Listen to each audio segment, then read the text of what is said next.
자, 여러분들을 하나님의 말씀으로 인도합니다. 따라서 하십니다. 여호와의 율법은 완전하여 내 영혼을 소성시키시고 여호와의 증거는 확실하여 우둔한 자를 지혜롭게 하며 여호와의 교훈은 정직하여 내 마음을 기쁘게 하고 여호와의 계명은 순결하여 내 눈을 밝게 하고 여호와를 경외하는 도는 정결하여 영혼에서 영혼까지 이르고 여호와의 법은 진실하여 다 의로우니 금 곧 많은 금보다 더 사모할 것이고.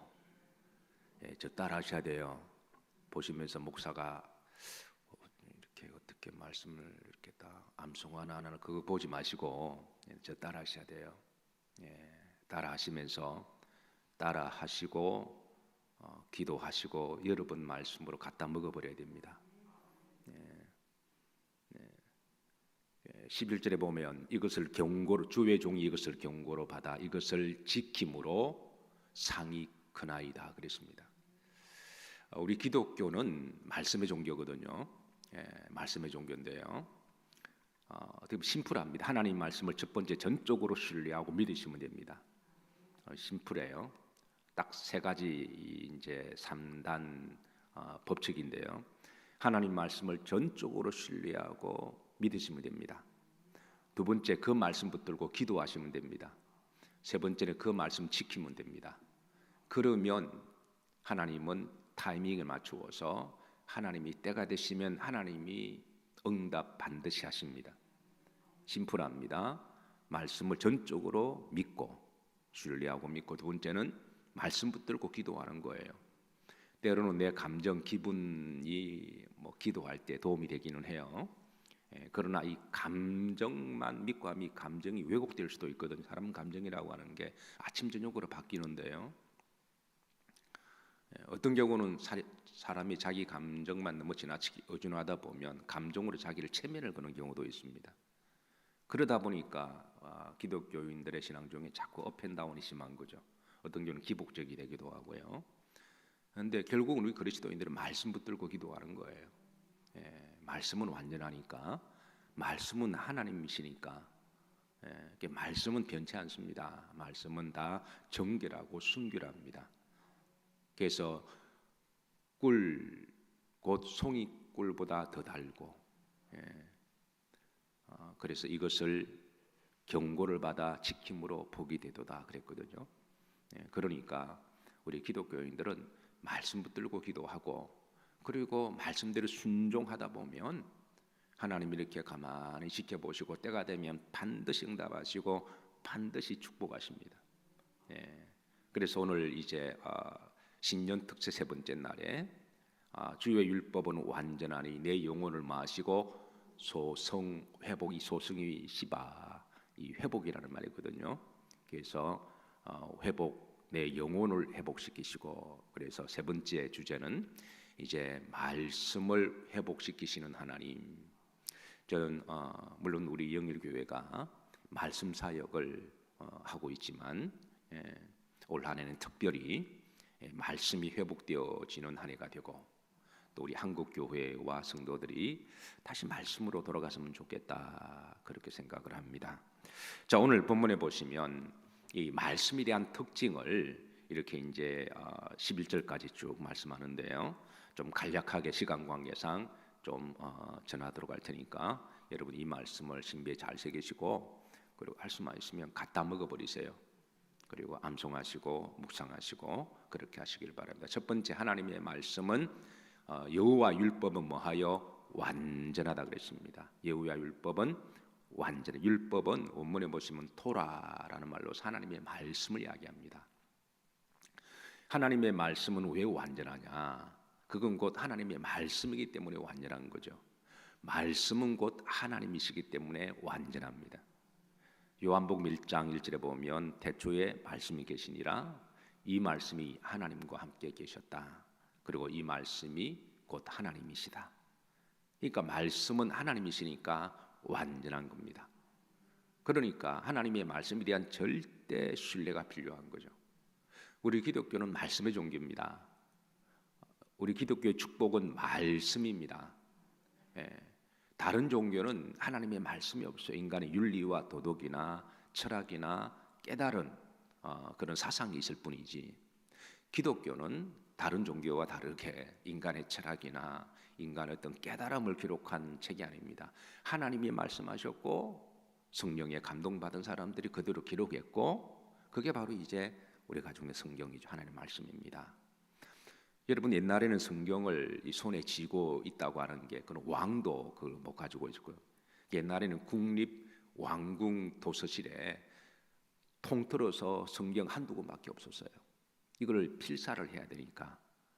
그러니까 지금은 우리가 기술이 발달되어서 우리 손 안에 성경을 가지고 다닐 수 있다고 하는 것은 큰 축복입니다.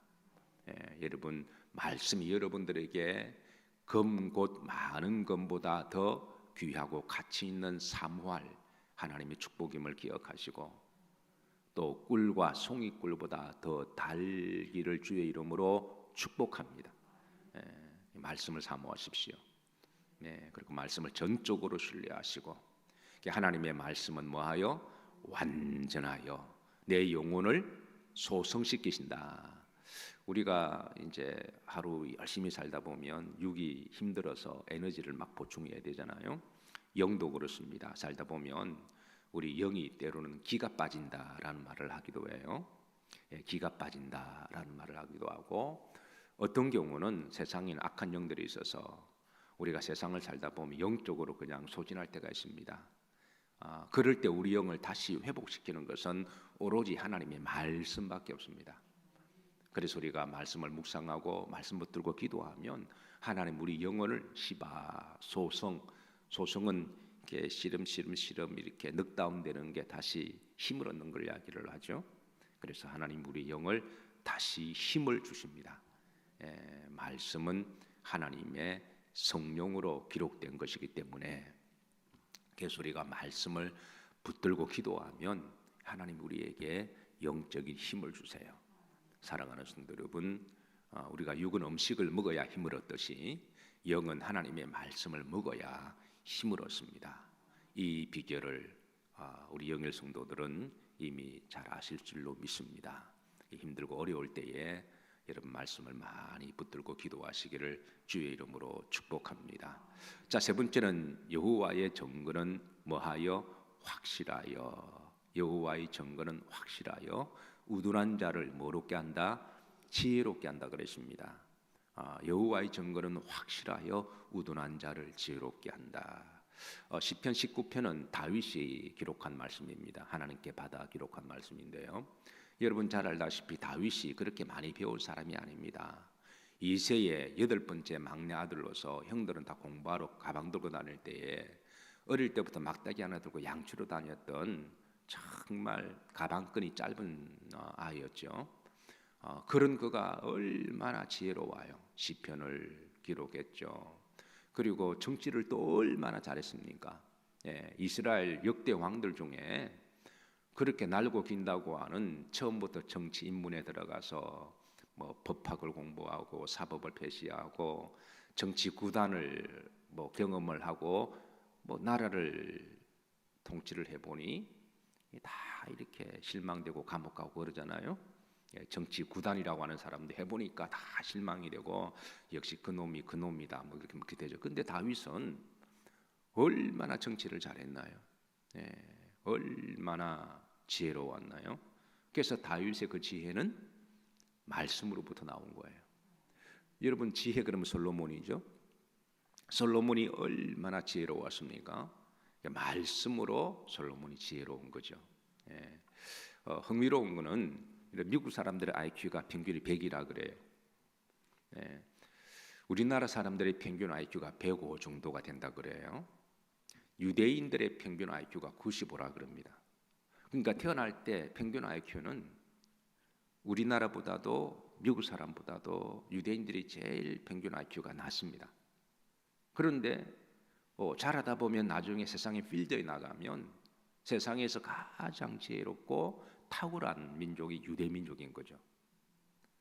우리나라나 미국이나 저 이렇게 중국 사람들이 얼마나 공부를 아이 때부터 빡세게 시킵니까? 계속 학원을 뱅뱅뱅뱅 돌리고 일어날 때부터 잘 때까지 공부해라, 숙제해라, 시험자. 그런데 유대인들은 그런 말 거의 안 하거든요. 어릴 때부터 하나님 말씀 암송하게 하고, 하나님께 예배 잘 드리게 하고. 그런데 그 민족이 나중에 세상 필드에 나가면 탁월한 능력을 발합니다. IQ가 낮은 민족이 지혜로운 민족이 되는 거죠. 여호와의 증거는 확실하여 우둔한 자를 뭐롭게 한다? 지혜롭게 한다. 그래서 야고보 사도는 너희 중에 지혜가 부족하거든 후히 주시고 꾸짖지 아니하시는 여호와께 구하라 그리하면 주시리라.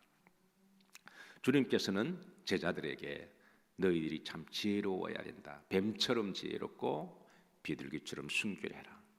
그러니까 이제 뱀의 지혜와 비둘기의 순결. 그러니까 지혜로우면서도 순결성은 가지고 있어야 됩니다. 그리스도인들은 순결하기만 하고 지혜가 없으면 이게 참 답답할 때가 많아요.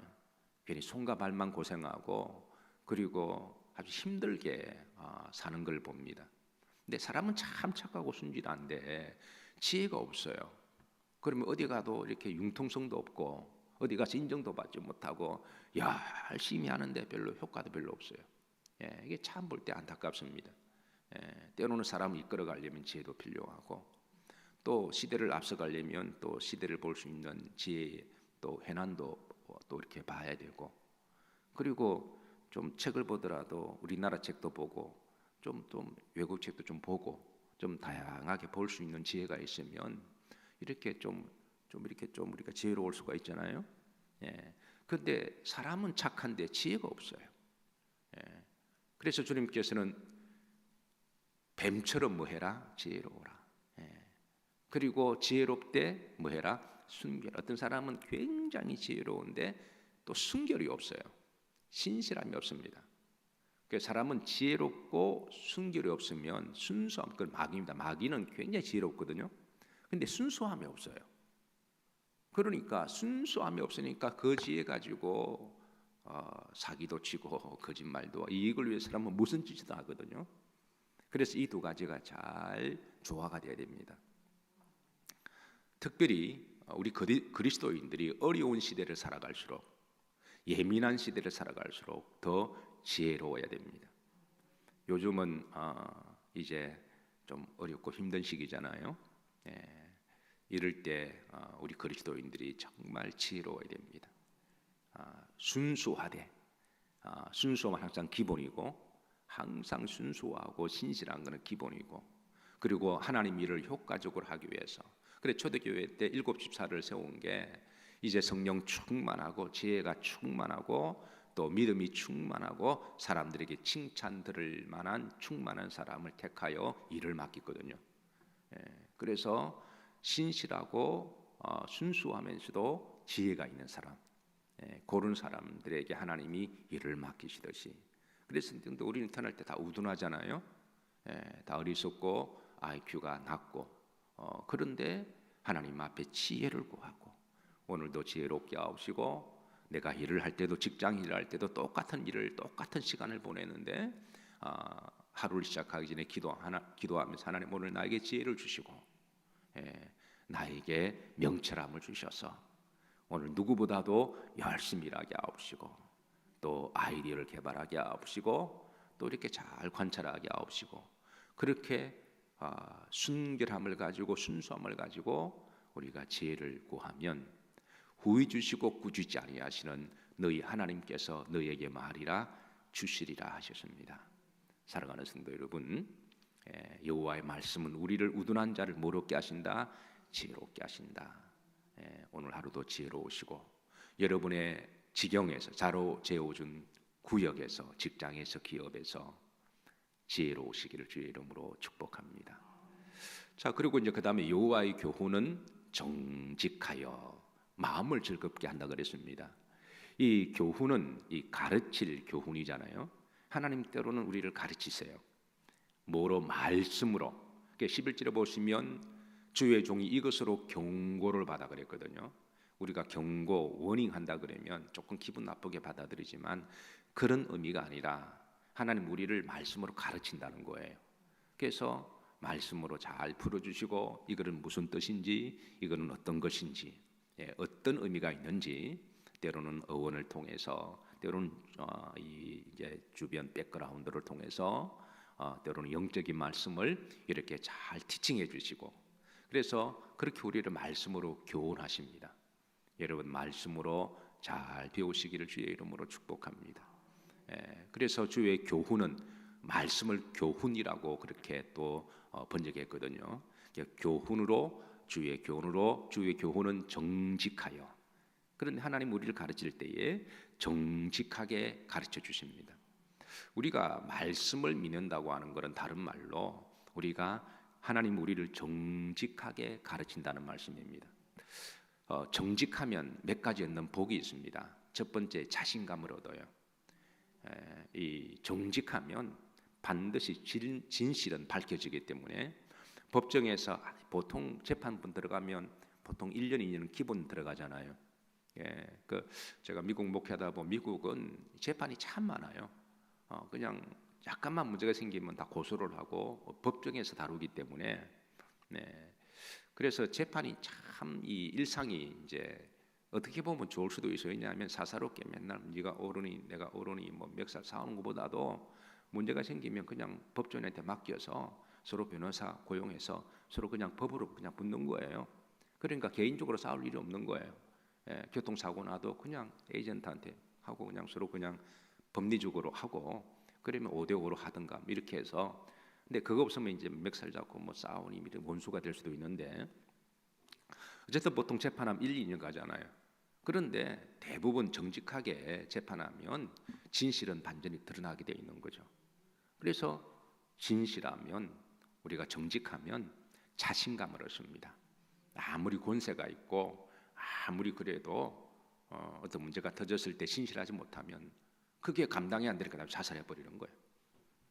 감당이 안 되니까 그게. 그런데 진실하면, 정직하면 좀 버티고 견뎌내면 억울한 걸 들어도 그게 판사들이 정직하면 나중에는 조목조목 따져서 다 드러나게 되어 있잖아요. 그래서 정직하면 자신감, 자존감을 회복합니다. 정직하면 신용을 얻습니다. 그래서 보통 큰 사업을 하시는 분들은 대부분 다 정직하세요. 왜냐하면 돈을 버는 게 아니라 사람을 얻는 거잖아요. 사람을 얻으면 그 사람이 나중에 또 다른 사람들을 데려오고, 정말 믿을 만한 큰 프로젝트가 있을 때 믿을 만한 사람한테 맡기지, 사소한 이익을 위해서 거짓말이나 하고 요령이나 피우는 사람한테 누가 뭘 맡길까요? 그러니까 사업을 크게 하는 사람들은 이 작은 일에 내가 손해를 보더라도 사람을 얻게 되면 그 사람이 또 다른 사람을 데려오고 그 사람이 한평생 고객이 되는 거죠. 그래서 정직하면 나중에 사람을 얻고 나중에 물질의 복도 받습니다. 그리고 정직하면 성경 말씀대로 하나님이 축복을 하십니다. 그래서 주의 교훈은 정직하여. 그리고 정직하면 또 주시는 축복이 마음의 즐거움을 주십니다.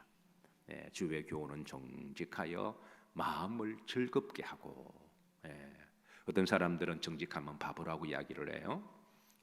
정직하게 살면 너만 손해다, 너 바보냐, 그렇게 뭐 적당, 그건 적은 사람들이 하는 일이고, 대도문이라고 신실한 사람들, 그리고 하나님께 축복받을 사람들, 롱런할 사람들, 끝까지 축복받을 사람은 정직한 길로 가면 됩니다. 누가 알아주지 않아도 알아주는 분 하나님이 계시고, 또 누군가가 가만히 지켜보고 저 사람은 믿을 만하다, 그러면 그 사람을 승진시켜주기도 하고 좋은 자리로 옮겨주기도 하는 거죠. 여러분, 거짓이 만연한 시대에 정직하면 손해다, 바보냐, 이렇게 사람들이 아무리 말해도 속지 마시기를. 원래 마귀는 거짓의 영입니다. 요한복음 8장 44절에 마귀는 처음부터 거짓말하는 자다, 그렇게, 마귀는 거짓의 아비다, 그렇게 말씀하시니, 그래서 사랑하는 성도 여러분, 때로는 좀 손해 본다고 할지라도 가급적 정직하시기를 주의 이름으로 축복합니다. 여호와의 교훈은 정직하여 뭐를 즐겁게 하고, 마음을 정직하면 자신감이 생기는 거죠. 그리고 떳떳하고 또 즐거움이 생기고, 그 다음에 이제 여호와의 계명은 뭐하여? 순결하여. 내 눈을 밝게 한다. 이 말은 영적인 분별력을 주신다고 하는 것이죠. 하나님의 말씀은 세상의 사상과 철학, 이념, 주의, 개똥 철학들이 얼마나 많이 돌아다닙니까? 그래서 한때 사람들이 이 사상이 바람이 불면 그게 우고 몰려갔다가 진화론이 또 이 휩쓸면 또 진화론이 진짜인 줄 갔다가 또 무신론이 또 진짜인 줄 갔다가 공산주의가 또 나와서 그것도 혹 가지고 공산주의로 쑥 갔다가 다 인생 다 패망한 사람들입니다. 때는 늦습니다. 그런데 하나님의 말씀은 시대를 잘 분별하는 통찰력을 주십니다. 우리 그리스도인들은 변하지 않는 세상이 어떤 사상이나 이념과 철학은 다 변해.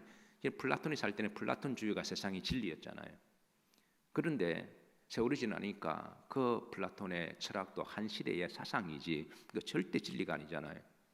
그래서 하나님의 말씀은 순결하여 내 영적인 눈을 밝게 하시고 그래서 시대를 잘 통찰하게 하시고 우리가 믿음으로 살아가게 하십니다.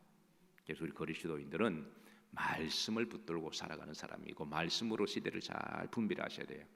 말씀으로 이 사상 저 사상을 잘 분별하고 저도 이제 목회를 하니까 가급적 책을 좀 많이 보려고 그래요. 책을 많이 보려고 그러는데 책 중에 보면 온갖 사상 이념 혹하는 그런 어떤 그런 아이디어들이 참 많이 나와요. 참고를 하되 저는 항상 어떤 석학이나 어떤 책이나 그 책을 제가 딱 분별하는 게 저는 말씀으로 딱 분별합니다. 아무리 이 사람이 놀라운 어떤 신개념을 개발하고 사상을 해도 말씀과 딱 분별해서 그게 말씀과 반대되면 나는 그것은 신뢰하지 않습니다. 그러나 말씀을 이렇게 보조를 하고 말씀으로 같이 짝을 이루면 그건 제가 또 전적으로 신뢰하고 그렇게 하는데 어쨌든 하나님의 말씀은 순결하여 우리의 영적인 통찰력을 밝게 하시고 시대를 잘 분별하게 하신다는 것 기억하시고 주의 이름으로 축복합니다. 여러분 말씀으로 잘 분별하셔야 됩니다. 시대가 이 사람 저 사람 개똥 철학들이 막 뭉치다 보니까 혼미하게 하고 특히 젊은 사람들 그런 사상에 빠져가지고 그냥 그 빠져도 인생 것이 다 허비하는 거예요. 19세기 진화로 나왔을 때 100년 동안은 유럽은 다 진화론을 그냥 취해버렸거든요. 그리고 1907년에 공산주의 70년 동안 지구의 반이 공산주의에 그냥 다 그냥 휩쓸려 가버렸잖아요. 그 다음에 이제 여호와를 경외하는 도는 따라서 하시면 여호와를 경외하는 도는 정결하여 영혼에서 영혼까지 이르고 여러분 하나님의 도 영혼까지 영혼 주님이 나는 길이요 진리요 생명이니 나로 말미암지 않고는 아버지께로 올 자가 없다. 요한복음 14장 6절에 말씀하셨잖아요. 이 도는 길도 짜죠. 그러니까 우리가 천국 가는 유일한 길은 하나님의 말씀으로 가는 거예요. 말씀 속에 예수 그리스도 계시니까 그래서 영혼에서 영혼까지 이르고 천지는 없어지겠으나 내 말은 없어지지 아니하리라. 주님이 그렇게 말씀하셨잖아요. 이사야 40장 8절에는 풀은 마르고 꽃이 시드나 여호와의 말씀은 영원하리라 하라. 여러분 저는 천국 가면 하나님이 우리에게 어떤 언어로 대화를 하실까요? 영어로 하실까요? 한국말로 하실까요? 중국말로 하실까요? 천국 가면 하나님이 물론 우리가 물리적으로 말은 이런 언어는 안 하겠지만 어떤 영적으로 하나님과 통하는 언어가 있지 않겠습니까? 그럼 천국에서 하나님이 우리하고 어떻게 통하실까요? 저는 하나님의 말씀이라고 믿습니다. 왜냐하면 이 말씀을 하나님 주셨잖아요. 그러니까 하나님 속에 말씀이 계시니까. 그러니까 우리가 평소에 하나님 우리에게 시간과 생명 주셨을 때에 이 말씀을 많이 우리 가슴 속에 킵해 두신 분들은 저는 천국 가면 하나님하고 말 잘 통하리라고 생각합니다. 영이 잘 통하리라고 생각해요. 그런데 이거를 잘 알지도 못하는 분은 천국 가면 하나님과 잘 안 통하리라고 생각해요. 그래서 여러분 하나님의 도는 말씀은 영혼까지 이른다. 저는 여러분이 하나님과 잘 통하시기를 주의 이름으로 축복합니다. 성도는 하나님과 잘 통해야 되죠. 그러니까 말씀으로 잘 통하면 하나님과 통하는 겁니다. 그다음에 이제 마지막으로 여호와의 법은 진실하니 다 의롭다 그랬습니다. 여호와의 법은 다 진실하고 다 의롭다. 자, 이렇게 이제 다윗이 여호와 율법을 말씀을 이렇게 이제 특징을 지으면서 금 곧 많은 금보다 더 사모할 것이다. 고대에서는 가장 가치가 있고 비싼 것을 금으로 비유했습니다. 금은 세상이 현존하는 가장 가치가 있고 귀한 거다. 금 곧 많은 금보다. 근데 세상에 가치 있고 좋은 것들이 많이 있지만 다윗은 많은 금보다 내가 더 가치 있고 내가 더 소유하고 싶고 내가 더 사모하는 것은 하나님의 말씀이라는 거예요. 그리고 꿀, 곧 송이꿀보다 더 달도다 그랬거든요. 고대에서는 가장 맛있는 음식을 꿀로 비유했습니다. 그리고 송이꿀은 송이에 나는 꿀이 아니라 아주 이렇게 불순물이 전혀 들어가 있지 않는 카타로스라고 이야기했죠. 꿀을 채취했을 때 원액, 뭐 이렇게 잡티가 조금 더 들어가지 않는, 그러니까 순결한 꿀을 송이꿀, 최고의 the finest honey라고 그랬거든요. 그러니까 최고로 좋은 꿀, 그걸 이제 송이꿀이라고 그랬는데요. 그러니까 하나님의 말씀이 자기는 세상이 어떤 맛있는 것보다 더 맛있다라는 거예요. 가끔 이제 좀 음식이 굉장히 맛있게 먹을 때가 있잖아요. 하루에 뭐 한 끼밖에 먹거나 금식하고 난 다음에 그러면은 그 음식이 참 맛있죠. 저는 여러분들에게 이 세상 음식보다도 하나님의 말씀이 더 달기를 주의 이름으로 축복합니다. 꿀보다 더 달도다. 꿀보다 더 달도다. 그 이제 11절의 마지막 보면 다윗이 이렇게 고백합니다. 주의 종이 이것으로 경고를 받아. 하나님의 말씀으로 경고를 받는다는 거죠. 이것을 지킴으로 상이 크도다. 이것을 지킴으로 복이 있다 그랬거든요. 그러니까 다윗의 고백은 하나님의 말씀을 첫 번째 전적으로 신뢰하고, 두 번째는 이것을 붙들고 기도하고 이것을 순종할 때, 그러면 하나님이 때가 되시면 반드시 뭐 하신다? 상을 주시고 응답하신다. 심플합니다. 사랑하는 성도 여러분, 여러분 믿음 여정 가운데 하나님의 말씀의 축복이 있으시기를, 말씀이 여러분의 영혼을 소생시키시고 우둔한 자를 지혜롭게 하시고, 그리고 여러분의 마음에 기쁨을 주시고 또 통찰력을 주시고 영혼까지 이르게 하시고, 또 여러분의 믿음을 또 오직 이런 믿음으로 말미암아 살리함과 같으니 그렇게 하셔서 말씀의 복이 있으시기를 주의 이름으로 축복합니다. 기도합니다. 하나님, 우리에게 말씀의 복을 주심을 감사드립니다. 오늘 다윗의 고백처럼 올 한 해 특별히 말씀으로 회복되어지는 한 해가 될 수 있도록 인도해 주옵시고, 말씀을 전적으로 신뢰하고 말씀 붙들고 기도하며 말씀대로 순종해 나갈 때에 하나님의 정한 때에 아름답게 응답해 주실 줄로 믿습니다. 모든 영광 주님께 올려드리오며 오늘 하루도 평안하게 하옵시고 건강하게 하옵시고 지경을 넓혀 주옵시고 물된 동산의 복으로 함께 해 주옵소서. 예수님 이름 받들어 축복하며 기도하옵나이다. 아멘.